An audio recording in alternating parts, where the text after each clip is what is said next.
Dear students, welcome again to Eternal Learn English. তো আজকে আরেকটি নতুন ভিডিও ক্লাস নিয়ে চলে এসেছি এইচএসসি ইংলিশ সেকেন্ড পেপারের উপরে। আর আমাদের ক্লাসের ধারাবাহিকতায় আজকে হচ্ছে completing sentences with suitable phrases এবং ওয়ার্ডস এর লেকচার নম্বর 12। আর আজকে এই লেকচারে আমরা একটি গুরুত্বপূর্ণ স্পেশাল ওয়ার্ড নিয়ে কথা বলবো, যেটা হচ্ছে সিন্স। আর এই সিন্সের ইংলিশ ল্যাঙ্গুয়েজে যে তিনটি স্পেশাল ব্যবহার রয়েছে সেই তিনটি ব্যবহার সম্পর্কে আমরা বিস্তারিত জানবো। ওকে, তো আশা করি তোমরা পুরো ভিডিও ক্লাসটি দেখবে। তো প্রথমেই সিন্সকে আমরা দেখব প্রিপোজিশন হিসাবে। আর প্রিপোজিশন হিসাবে আসলে এর ব্যবহারটা কেমন সেটা আমরা একটু দেখে নিই। The preposition since is used to indicate a starting point, মানে কোনো কিছুর একটা শুরুর পয়েন্ট বা সময়কে নির্দেশ করে, after which the action continues।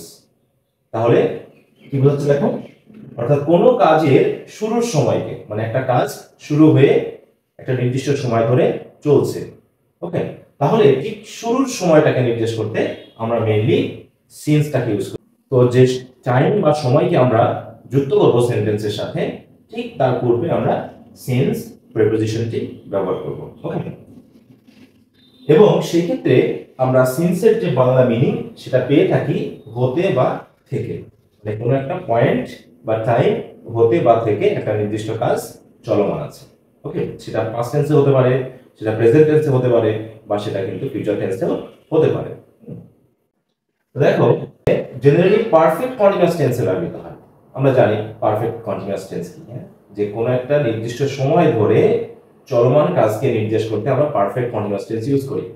এবং এক্ষেত্রে আমরা তিনটা টেন্সই পেয়ে থাকি, সেটা প্রেজেন্ট পারফেক্ট টেন্স হোক, পাস্ট পারফেক্ট টেন্স হোক বা ফিউচার পারফেক্ট টেন্স হোক, যে একটা নির্দিষ্ট সময় ধরে কাজটি চলছে অথবা নির্দিষ্ট পয়েন্ট থেকে কাজটা শুরু হয়ে কাজটি চলছে। ঠিক এমনটা বোঝাতে আমরা পারফেক্ট কন্টিনিউয়াস টেন্স ইউজ করি। আর আমাদের সিন্সটা কখন ব্যবহার হয়? যখন আমরা নির্দিষ্ট পয়েন্ট থেকে নির্দেশ করি, মানে একটা কাজ শুরুর সময়কে নির্দেশ করি। ওকে, তো দেখো এখানে কি বলছে, it has been raining since morning, তার মানে সকাল থেকেই শুরু হয়েছে। এখন সন্ধ্যা হতে পারে বা দুপুর হতে পারে বা রাত হতে পারে, কিন্তু শুরুটা কখন হয়েছে? সকালবেলা, তাই না? একদম সকালটা হচ্ছে তার শুরুর পয়েন্ট। একইভাবে দেখো, they have been quarrelling since then. Since then, then বলতে আমরা বুঝছি কোনো একটা নির্দিষ্ট সময় ছিল, সেই পয়েন্টটা থেকেই ঝগড়াটা শুরু হয়েছে এবং এখনো চলছে। এভাবে আমরা কি করছি? প্রেজেন্ট পারফেক্ট টেন্স ইউজ করছি। এরপর দেখো, I have been living here since 2015। 2015 সাল থেকে আমি এখানে বসবাস করছি, কারণ 2015 হচ্ছে আমাদের শুরুর সময়। তাহলে কি দাঁড়ালো, যে পারফেক্ট কন্টিনিউয়াস টেন্সের ক্ষেত্রে যদি আমরা কোনো সময়কে নির্দেশ করি, যে সময় থেকে কাজটা শুরু হয়েছে, ঠিক সেই সময়ের পূর্বে আমরা প্রিপোজিশন সিন্স ইউজ করে সেন্টেন্সটিতে টাইমটিকে যুক্ত করব। ওকে, এখন বলা হচ্ছে যে সবসময় যে পারফেক্ট কন্টিনিউয়াস টেন্স হবে তা নয়, বলছে এছাড়াও যে সকল ভার্বের কন্টিনিউয়াস টেন্স হয় না, আমরা জানি কিছু ভার্ব রয়েছে যেগুলো কখনো কন্টিনিউয়াস টেন্সে ব্যবহৃত হয় না, তো সেগুলোর ক্ষেত্রে যদি আমরা এই সেন্সটা ব্যবহার করি, যে কোনো একটা সময় থেকে একটা কাজ শুরু হয়েছে এবং এখনো চলছে, ঠিক চলমান অর্থে আমরা কিন্তু তখন পারফেক্ট টেন্স ব্যবহার করে থাকি। তাহলে কি হচ্ছে, যে ওই শুরুর পয়েন্টটা আমরা পারফেক্ট টেন্সেও ব্যবহার করে থাকি ওই সিন্স ব্যবহার করার মাধ্যমে। কেমন? I have not seen them, বলছে আমি তাদেরকে দেখিনি। কবে থেকে? সিন্স 2000, মানে কি সেই 2000 সাল থেকে আমি তাদেরকে আর দেখিনি। একইভাবে দেখো, he has been here since 8:30 AM, মানে সকাল 8:30 থেকে সে এখানে আছে। তাহলে বি ভার্বের তার কন্টিনিউয়াস টেন্স হয় না, কিন্তু সে সেখানে আছে কখন থেকে? সেই সকাল 8:30 থেকে, তাই না? তাহলে সেই অর্থেও কিন্তু আমরা দেখো সেই শুরুর সময় বা পয়েন্ট বোঝাতে আমরা 8:30 এর পূর্বে কিন্তু দেখো সিন্স ব্যবহার করেছি। ওকে, তো এইভাবে আমরা সিন্স প্রিপোজিশনকে ব্যবহার করব শুরুর সময়কে নির্দেশ করতে। তো দেখো, সিন্সকে এবার আমরা কনজাংশন হিসেবে আলোচনা করব, এবং সিন্সের দুই প্রকার কিন্তু কনজাংশনাল ব্যবহার রয়েছে। প্রথমটা হলো কি দেখো, অ্যাজ বা বিকজ এর মতো কারণ নির্দেশ করতে। হ্যাঁ, তাহলে হচ্ছে কারণ নির্দেশক যে সাবঅর্ডিনেট ক্লজ গঠনে সিন্স সাবঅর্ডিনেটিং কনজাংশন হিসেবে ব্যবহৃত হয়। তারপরে সাবঅর্ডিনেট ক্লজ গঠন করা হবে যে সাবঅর্ডিনেট ক্লজটা আমাদের কারণ নির্দেশ করবে। ওকে, ঠিক যেমন করে অ্যাজ বা বিকজ ব্যবহার করে থাকি, একইভাবে সিন্সটাও ব্যবহৃত হয়। তো খুব ইজি এটা। যেমন since he is very ill, তাহলে একটা সাবঅর্ডিনেট ক্লজের আগে জাস্ট সিন্স বসালেই তখন কিন্তু সেই ক্লজটি আমাদের কি হয়ে যাবে কজ অর রিজন বোঝানোর জন্য, হ্যাঁ, কারণ নির্দেশক। তাহলে since he is very ill, যেহেতু সে খুবই অসুস্থ, he should not join the game, তার খেলায় যোগ দেওয়া উচিত না। তাহলে কারণটা কি, সে অসুস্থ, এটা আমরা অ্যাজ ইউজ করতে পারতাম, তাই না, বিকজ ইউজ করতে পারতাম। একইভাবে দেখো I will not buy the product, আমি এই প্রোডাক্টটা কিনবো না, since I do not have enough money with me. তাহলে আমি প্রোডাক্টটা কিনবো না কেন, কারণ আমার যথেষ্ট টাকা কিন্তু এখন নেই, তাই সিন্স আমরা ইউজ করেছি। ওকে, এটা দিয়ে কি বোঝাচ্ছে, অ্যাজ এবং বিকজ এর মতো কারণ, আমরা এই সিন্স এর পরিবর্তে অ্যাজ এবং বিকজ ব্যবহার করতে পারতাম, আমরা সিমিলার ওয়ার্ড হিসেবে আমরা এগুলোকে ব্যবহার করে থাকি। তো দেখো আমাদের যে দ্বিতীয় ব্যবহার সেটা হচ্ছে কি, দেখো কোনো একটা কাজ বা ঘটনা হতে সময় অতিবাহিত হয়ে গেছে, মানে সময় পেরিয়ে গেছে বা চলে গেছে, এমন বোঝাতে আমরা সাবঅর্ডিনেট ক্লজ গঠনে সিন্স সাবঅর্ডিনেটিং কনজাংশন হিসেবে ব্যবহৃত হয়। তার মানে আমরা একটা কোনো কাজ বলবো বা কোনো ঘটনা বলবো, তারপর থেকে অনেক সময় চলে গেছে, এরকম একটা সেন্সে কিন্তু আমরা ব্যবহার করে থাকি। এর একটা স্পেশাল পার্থক্য আছে আগেকার ব্যবহার থেকে, যে অ্যাজ বা বিকজ এর মতো করে যেমন সেন্স ব্যবহার করেছে, ওখানে কিন্তু সিকোয়েন্স অফ টেন্সের ব্যাপারটা খুব একটা জরুরি না, কারণ আমরা যে টেন্সে ব্যবহার করব মিনিং অর্থে আমরা সেই টেন্স দিতে পারি বা ভিন্ন টেন্সও দিতে পারি, এটা নিয়ে সমস্যা না। কিন্তু এই যে কনভেনশনাল ইউজটা, এর একটা বিশেষ পার্থক্য রয়েছে। তো দেখো আমরা আগে প্রথমে দুটো উদাহরণ দেখি, তাহলে বুঝতে পারবো। দেখো many years have passed since we went there, তাহলে since এর পরে কিন্তু দেখো past tense আছে, আর since এর আগে রয়েছে কি প্রেজেন্ট পারফেক্ট টেন্স। আমরা since এর আগে প্রেজেন্ট পারফেক্ট টেন্স, since এর পরে হয়ে গেছে past indefinite tense।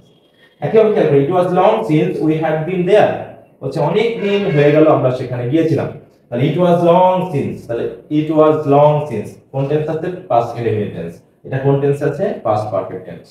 ঠিক আছে, আমরা দেখো এখানে since এর আগে একটা ঘটনা বা কাজ, তার সাথে অতিবাহিত সময়, it was long অনেক দিন হয়ে গেছে যে আমরা সেখানে গিয়েছিলাম, বা দেখো many years have passed since we went there, যে অনেক বছর পেরিয়ে গেছে যে আমরা সেখানে গিয়েছিলাম। শুধু টেন্সের ব্যাপারটা একটু খেয়াল করো, তাহলে এখানে যে দুটো স্ট্রাকচার ইউজ করব সেই স্ট্রাকচার দুটি কেমন, সিন্স বসবে সেন্টেন্সের মাঝে, ওকে, যেটা আমরা কারণ নির্দেশক হিসেবে ব্যবহার করছিলাম সেটা সেন্টেন্সের মাঝেও বসতে পারে, পরে মানে সাবঅর্ডিনেট ক্লজটা সেন্টেন্সের আগেও বসতে পারে, পরেও বসতে পারে, তাই না, কিন্তু এইখানে সাবঅর্ডিনেট ক্লজটা সবসময় প্রিন্সিপাল ক্লজের পরে বসবে, তাহলে প্রথমে প্রিন্সিপাল ক্লজ, তারপরে সিন্স, সিন্স সহ সাবঅর্ডিনেট ক্লজটা পরে, এটা কখনোই আগে আসে না। ঠিক আছে, তো সেই হিসাবে আমাদের স্ট্রাকচারটি কেমন দাঁড়ায়, যে প্রিন্সিপাল ক্লজে সবসময় প্রেজেন্ট টেন্স হয়, তারপরে সিন্স, তারপরে সাবঅর্ডিনেট ক্লজে সবসময় পাস্ট ইনডেফিনিট টেন্স হবে।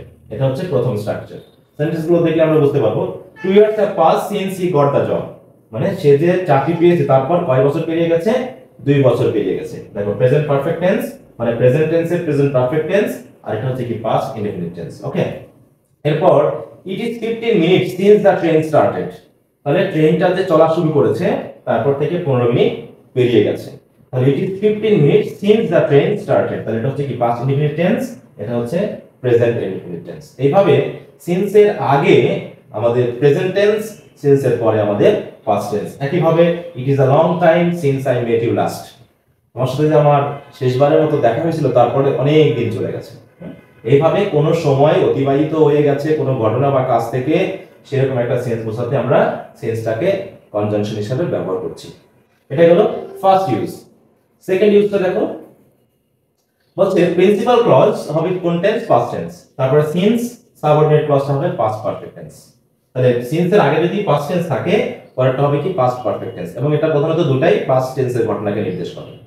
আর আগে আমরা যেটা ব্যবহার করলাম ওটা কিন্তু সিন্স এর পরে পাস্ট ইনডেফিনিট টেন্স থাকলে আসলে ওটা পাস্ট টেন্সকে নির্দেশ করে না, প্রেজেন্ট সিচুয়েশনকে নির্দেশ করা হয়ে থাকে। ওকে, এবং ইট ওয়াজ many years since he had left the village, তাহলে সে যে গ্রাম থেকে চলে গেছিল তারপর থেকে অনেক বছর পেরিয়ে গেছিল, মানে দুটো কাজই কিন্তু পাস্ট টেন্সে ছিল। আর এইজন্য প্রথমটা পাস্ট ইনডেফিনিট টেন্স, পরেরটা কিন্তু পাস্ট পারফেক্ট টেন্স। আর যদি মনে হয় যে আমাদের একটা কাজ পাস্ট টেন্স কিন্তু তারপরে আমাদের ঘটনাটা প্রেজেন্টের সাথে রিলেটেড, তখন আমরা করব কি সিন্সের আগে প্রেজেন্ট টেন্স, সিন্সের পরে হচ্ছে পাস্ট টেন্স। একইভাবে দেখো an hour passed since I had started writing but could not write much, দেখো যে আমার পরীক্ষার হলে লেখা শুরু করার পর 1 ঘন্টা পেরিয়ে গিয়েছিল কিন্তু আমি বেশি লিখতে পারি নাই তখন। তার মানে দুটা কি পজিটিভ ঘটনা, আমার পরীক্ষা শুরু হয়েছিল 1 ঘন্টা পেরিয়ে গেল, তাই না, যে আমি লেখা শুরু করেছি তারপরও আমি বেশি লিখতে পারি না, কারণ কি দুটাই পাস্ট টেন্সের ঘটনা। তাহলে দুটা পাস্ট টেন্সের ঘটনার মধ্যে একটা আগে ঘটেছিল, একটা তারপরে ঘটেছিল, বা একটা কাজ শুরু হওয়ার পর থেকে একটা নির্দিষ্ট সময় পেরিয়ে গিয়েছিল, এই সময়টাকে যুক্ত করতে আমরা সিন্স ইউজ করেছি। ওকে, তো এই হচ্ছে ডিয়ার স্টুডেন্টস আমাদের সিন্সের তিনটি স্পেশাল ইউজ যেগুলো ইংলিশ ল্যাঙ্গুয়েজে আমরা পেয়ে থাকি। তার প্রথমটা হলো কি প্রিপোজিশন, তারপরে দুটো হলো কনজাংশন। এই দুটো কনজাংশনের মধ্যে একটা হচ্ছে কারণ নির্দেশক, আর পরেরটি হচ্ছে কোনো কাজ বা ঘটনা হতে একটা নির্দিষ্ট সময় অতিবাহিত হয়ে গেছে এমন একটা সেন্স বোঝাতে। এবং এটার ক্ষেত্রে আমাদের সিকোয়েন্স অফ টেন্সটা খেয়াল করতে হবে, কারণ এটা তোমাদের কমপ্লিটিং সেন্টেন্স, বিশেষ করে স্পেশাল ফ্রেজেস বা ক্লজেস এটা যেমন আছে, তার সাথে সাথে আমাদের কানেক্টর হিসেবেও কিন্তু এই সেন্সের ব্যবহার আসতে পারে, এগুলো একটু খেয়াল করবা। আর এমনি এগুলো তো খেয়াল রাখলে পারে তোমাদের অন্যান্য ক্ষেত্রেও কাজে লাগে, বিশেষ করে চাকরি পরীক্ষা বা অন্যান্য ভার্সিটি এক্সামে কিন্তু এই বিষয়গুলো খুবই পরীক্ষাতে আসে। তো স্টুডেন্টস এই হলো আজকের মতো আলোচনা। তো পরবর্তী ক্লাসে আমাদের আলোচনার বিষয় হবে ক্যান নট বাট বা ক্যান নট হেল্প, আর সাথে আরো দুটো মডেল ভার্ব বিশেষ করে নিড এবং ডেয়ার, এইগুলোর ব্যবহার নিয়ে আমরা বিস্তারিত আলোচনা করব পরবর্তী ক্লাসে। আশা করি সেই ক্লাসটি তোমরা দেখবে। তো আজকের ক্লাসে শেষ পর্যন্ত থাকার জন্য তোমাদের অসংখ্য ধন্যবাদ। তো সকলের জন্য বেস্ট উইশ থাকলো। পরবর্তী ভিডিও ক্লাসে আবার কথা হবে এই কামনায়।